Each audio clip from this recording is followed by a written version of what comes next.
Hi, this is Scott Garibay, and today we're going to talk about Dungeons & Dragons 5th edition, and we're going to talk about honoring Gary Gygax and how that's done. And I want to give you a picture today to make it clear what does honor Gary and what doesn't, because it's a huge question. It's the number one question on my mind right now. How do we honor Gary Gygax in our Dungeons & Dragons play? And I feel very comfortable discussing this at length. The reason why is not a lot of people do, and I think it's really, I think it's the real key issue between the D&D now community and the D&D then community and the D&D not community, right? So let's talk this through. All right. So the reason why we're talking about this is I got a great comment from Decado1628. He's a longtime viewer and longtime commenter on my channel.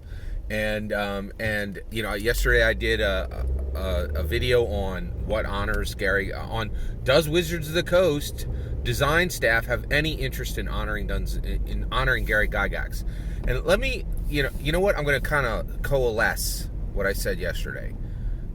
I think the Wizards of the Coast design team, it absolutely has people on it who want to scratch Gary Gygax's name off the product forever. Okay, I think it has other people on it who are very much do not forget the face of Gary Gygax and very much represent him on the design team. I think there are a few on there, and I think there are equal numbers of people of design team members who want to scratch Gary Gygax's name off this product forever, and an equal number, and I think there are low numbers, right, of people who are really Gary Gygax stans, totally love Gary Gygax and want to make sure that his name is on the product forever, right?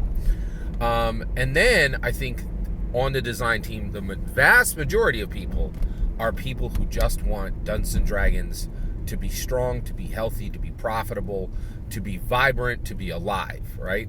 And in my opinion, that's what you do to keep Gary Gygax's name first and forefront, right?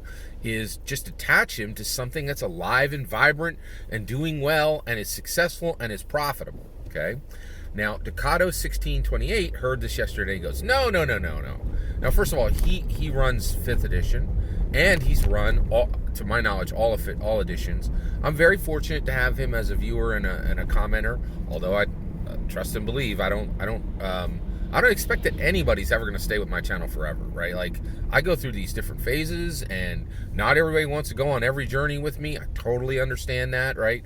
I really go where my passion is on the Dungeons & Dragons question at the time, and that means that people who are attracted to my channel for one reason 3 years ago might find nothing of interest here now, which I totally get, right? I'm just covering what I'm passionate about, what really is at the front of my mind when it comes to Dungeons & Dragons, right?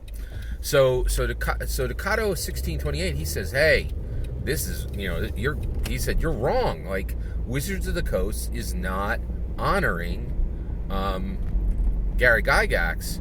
If you want to honor Gary Gygax, what you want to do is run 1st edition and 2nd edition, which is what Gary designed, right? And if you just play the versions that Gary designed, that honors him, right? Now, first of all, I think that's a ridiculous statement, but here's the key. Decado1628 is not a ridiculous guy, and he is very, very intelligent. In fact, from everything he's been commenting on my stuff for, a couple of years at least, right? And I think he has a better tabletop role-playing game, Dungeons & Dragons group, with more attachment to what he's throwing down than I do. He's a very skilled dungeon master who's incredibly blessed to have a very stable crew of players, right? They give him gifts, and he knows what he's doing, and he's really got his table on lock, right? So I have a lot of respect for him. So he's not stupid in any way. He's quite intelligent, right? So why would somebody who's very intelligent say something that I think is ridiculous? Well, first of all, we're in the passion part. We're in the passion end of the pool, right? Like, I'm passionate about this, he's passionate about this, and when people are passionate, they speak with emotion, right? Like, and I do pay attention to data, right? But I think his comment came from a passionate from passion, and I'm very passionate too, and I have to watch myself and say, is this coming from emotion or just coming from logic? And it's okay for there to be both, right? We can be passionate about something that we want real data for, right? And so here's the thing. Let me explain. So he's close to it, I'm close to it, right? One of the things I've realized is I have a good friend who really blesses me, invites me to a lot of UFC fights.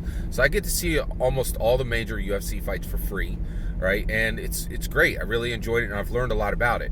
And I've been watching UFC for coming up on 2 years, right?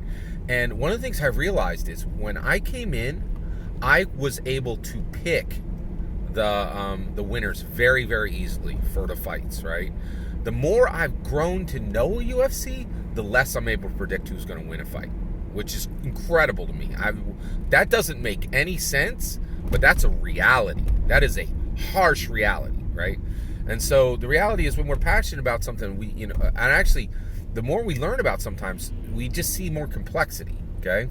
So, all right, so what I want to do now is I want to explain to you why it is, in my opinion, very ridiculous to think that running D&D 1E and 2E is the best way to honor Gary Gygax. It's absurd. And I think you're going to see that as soon as we move this off of something that everybody listening to this channel is passionate about Dungeons and Dragons. There's just no two ways about it. You wouldn't be here if you weren't. Like, this is the deep end of the pool. I talk only meta. Like, there's just no, like, this ain't for casuals, period, right? My channel is not for casuals, period, right? And so so basically, let me explain this in a view that you'll understand. All right, flight, okay? Human flight. Humans flying in the sky, okay? They do it in airplanes. How did it get invented? It got invented by the Wright brothers, right? Let's say you want to honor the Wright brothers, okay?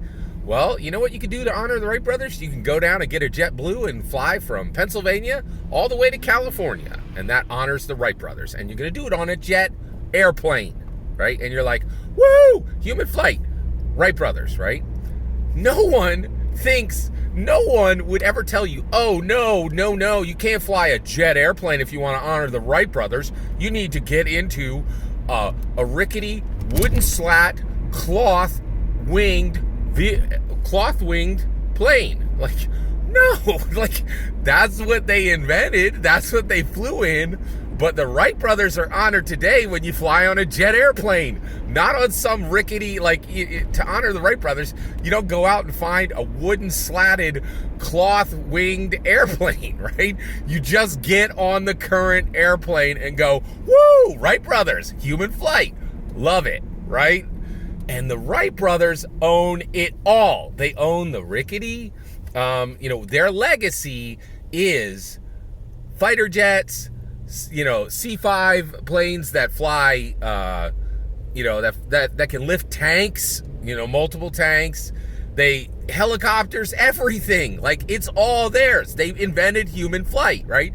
And nobody's like, oh, well, you know what the Wright brothers did? They invented rickety wooden slatted, cloth-winged airplanes, and that's their only legacy. Like, it's absurd, right? Everybody knows the Wright brothers get it all. They get jet airplanes. They'll get suborbital flight when it comes, right? Which I think we're close to if we are not already arrived there. The Condor, like, was it called the Condor? Yeah, I think it's called the Condor. They own all of that, right? And it's the same thing.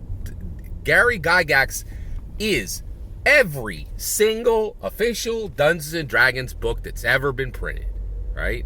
And ever will be printed. He owns it all. It's all his legacy.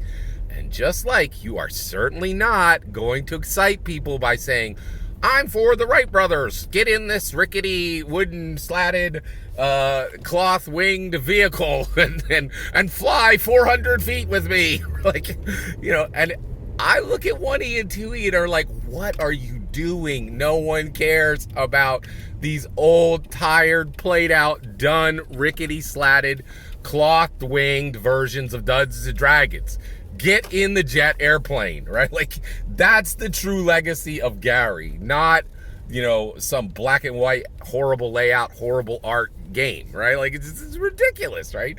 And honestly, I get why D&D then and D&D not think that's honoring him. Like they're like, oh, this is we're passionate about. We like this, right?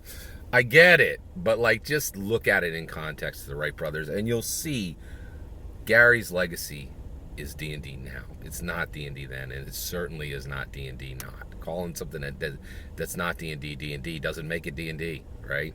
So that I hope that helps everybody see it much more clearly. Thank you, Ducato1628. Please don't see this as an insult in any way. I really have a ton of respect for your comments and for everything that that you say and do, and I actually think you have a better control of your you're having a better experience with your tabletop role-playing game table than I do, right? So I have a lot of respect, but this is an easier way for me to see this clearly. All that's my opinion. What do you guys think? Do you think Ducato 1628 is right, or I'm right? Do you see, the legacy of the Wright brothers is the super dope, like F-15, Tomcat, right? Like, yeah, exactly. I'd love to hear your thoughts. Let me know in the comments below. Please consider liking and subscribing, and have a wonderful millennium.